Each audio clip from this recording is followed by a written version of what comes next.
iri banga nje kukubwira abantu benshi ntabwo baba bashaka yuko babimenya bitewe nuko baba bashaka kwikubira ubutunzi ngo hatagira umuntu n'umwe ukira ngo amere nkabo.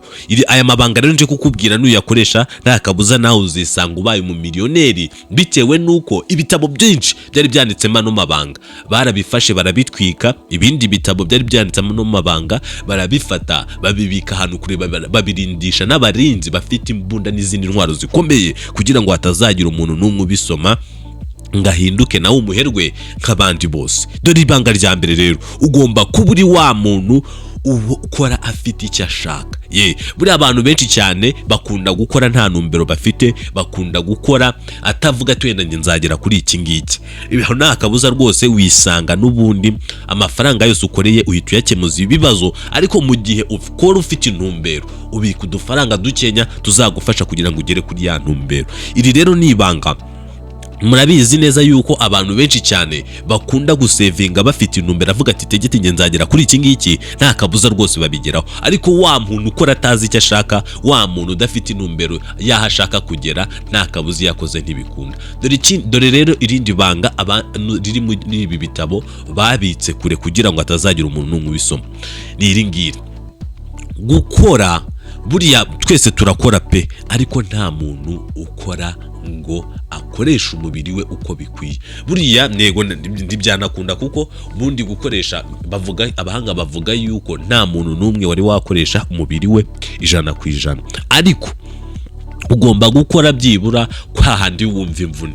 Dore impamvu mvuze ati handi wumva imvune, abantu benshi cyane bakunda gushaka gukoresha imbaraga zabo bihagije ngo bazikoreshe bikomeye bamaze kugera mu gihe cy'ubusaza n'ubundi nta mbaraga bagifite. Niyo mpamvu ndi kukubwira we mukunzi wa Meteo, dore yuko iyi shene ari shene icyo mbashaka giye nuko kugira ngo kugezeho amakuru nk'aya ngaya agufashe uhinduke, bitewe nuko hari YouTube nyinshi cyane nubwo zikunda gushyiraho ibi bintu bitewe nuko urebye nayo bashobora no kugufungira urubuga bitewe n'aya mabanga baba bashaka yuko abantu benshi cyane bayamenya. Murabizi neza uburyo isi yubatse, baba bashaka yuko bamwe baguma hasi abandi bakajya hejuru, bagatera imbere abandi bari hasi. Niko isi yubatse, ariko njyewe nabiteguye kugira ngo we mukunzi wa Meteo, kugira ngo we mukunzi ukunda ibyo mbagezaho, aya mabanga nawe akugereho nawe ubashe gukira. Dore irindi banga, ugomba kuba uri wa muntu ugira ufite inshuti zifite intumbero. Impamvu hari abantu usanga afite inshuti zimujyana mu kwishimisha gusa, ugasanga ariko inshuti ze zitazi gukora, inshuti zari za nshuti usanga zidafite ejo hazaza. Nta kabuza nawe wisanga urimo urakingura ejo hazaza hawe, kuko usanga zikujyana mu ndaya, ugasanga zikukunywesha ibitabi, ugasanga zikukunywesha inzoga, nta kindi kintu zigufasha kugira ngo ugereho, nta yindi ntumbero. N'udufaranga twose ubonye ziba zishaka yuko wenda mutunywera, ziba zishaka yuko mutujyana mu ndaya cyangwa mukajya gukora ibindi bintu biri gutuma amafaranga yanyu akonsomwa cyangwa kugira ngo mwishimishe. Niyo mpamvu buriya inshuti zawe zigenda ejo hazaza. Dore ikindi kintu rero, irindi banga riri muri ibi bitabo batsimbye kure, nuko umuntu buriya wakira cyane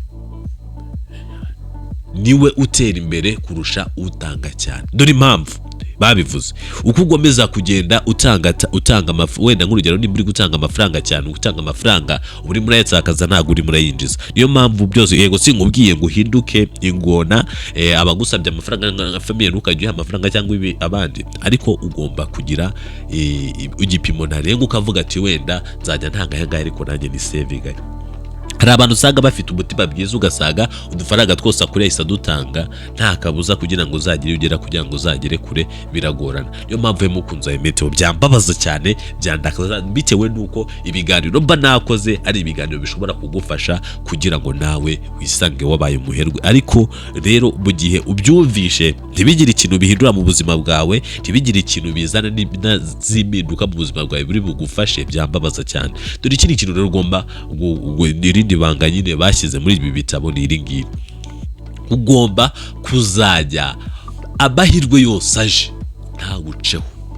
Mbega binashobotse waba uri update, kuko amahirwe naza ukanga kuyafata, hari abandi bari ku ruhande bazahita bayafata, kandi nibayafata wowe ubwo uko ugenda amahirwe buriya abantu bagira amahirwe mu buzima hari igihe agera aho ngaho agahagarara. Niyo mpamvu rero bibaye byiza wajya ucana ku jisho ukaba uri maso, ihirwe rije ryose ukarifata, kuko nutinda gato rigagomeza rigahagarara imbere yawe, nihatambuka umuntu arahita ryifatira, usange kugira ngo irindi rizaze bizagufata igihe, naryo niriza rigasanga ukisinziriye ku maso undi arifate.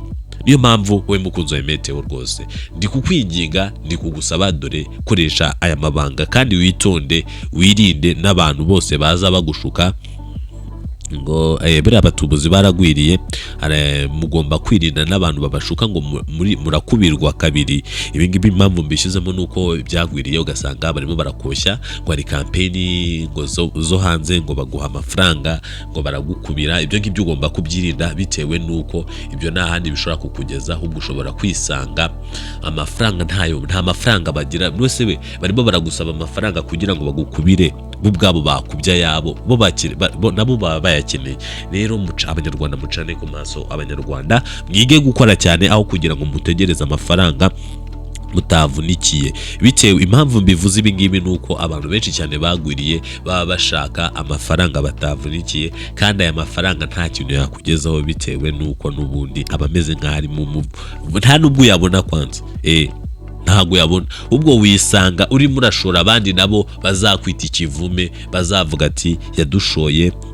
Nk'urugero uragiye yawe barayarya, nawe bahita bakoshya ngo ujye kuzana abandi nibwo yawe uzayabona, nabo wabajyana bakayarya, ugasanga bakuriye udufaranga twawe, ugasanga unagwije abanzi bakwita umutubuzi. Niyo mpamvu ugomba kwitonda ugakora ukarya ibivuye mu maboko yawe, dore yuko murabizi twaravumwe ati tuzarya twishyura kuya. Rero umuntu ukoshya aba ashaka kuvuguruza Imana, yavuze yuko tuzarya twishyura kuya. Ugomba gukora cyane ukarya ari uko bivuye mu kucyuya.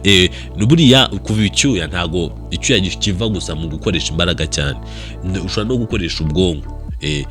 Wenda nk'urugero isi yabaye umudugudu, ugakoresha platform za social medias ukindizaho amafaranga, bitewe n'uburyo wenda ukoresha cyane. Hari uburyo bazanye bwo kugura no kugurisha, ukajya ugura survey, ukajya bazanye umuntu agura nk'ibigori wowe ukabimushyira iwawe. Ibyo byose barabikora, murabizi abantu bagurisha online ku ma TikTok ndetse n'ama YouTube n'ahandi henshi cyane hagiye hatandukanye.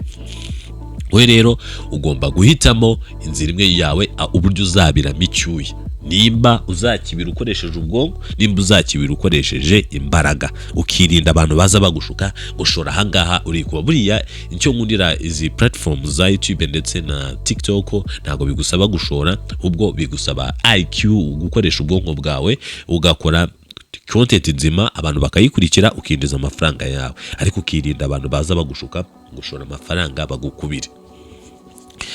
Dore ikindi kintu ugomba, dore irindi banga riri muri ibi bitabo ni iri ngiri. Ugomba kuba uri wa muntu utekereza biri hejuru cyane, ukaba utari wa muntu utekereza ngo niba nari uyu munsi ndatekereza ati ndakuraho ibiryo. Impamvu babivuga uko, hari abantu usanga batekereza ati ibyo kurya by'uyu munsi biravaye, bikagarukira aho ngaho. Yabona ibyo kurya bikaba birabaye, akavuga ati ngibyejo bibara bejo. Aho ngaho uri kwibeshya. Iyo umaze gusaza nta mbaraga ugifite, uba warakoreye mu busore bwawe ayo kurya uwo munsi. Rero iyo umaze gusaza nta mbaraga nkeya ugifite, wicuza umwanya wawe wataye, wicuza kuba utarazikoresheje, noneho ugashaka gukoresha imbaraga n'ubuntu utagifite, bitewe n'uko wamaze gusaza. Niyo mpamvu ndi kukwinginga kugira ngo utangire ukoresha imbaraga zawe, utazahura n'iki kibazo, utazicuza nyuma ukavuga ati Meteo kandi yari yarabimbwiye, Meteo yari yaragejeje izi nama.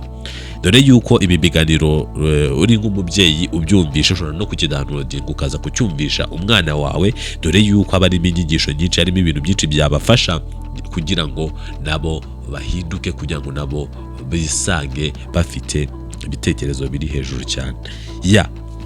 Rero bitewe n'umwanya mutoya nshobora kugarukiriza. Wakoze cyane we wafashe umwanya ukumvira video, giye wumvaga ndi Meteo ubakunda cyane, ubagezaho inama nyinshi cyane n'ibiganiro byinshi byabafasha mu buzima busanzwe. Iyi ni chaîne y'abasirimu ishyirwaho utuntu dusirimutse kugira ngo uzumve ibiganiro nk'ibi ngibi, kugira ngo uzumve inama nk'izi ngizi utari wa muntu gutekereza byimbitse, wa muntu ufite IQ iri hejuru cyane byagorana, bitewe n'uko abantu benshi usanga n'ubundi gutekereza kure cyane biba bigoranye, bo baba bumva bashaka bya bintu ngo uburyo wakinjiza amafaranga online ushoye ngo bakagukubira ngo utari gukora.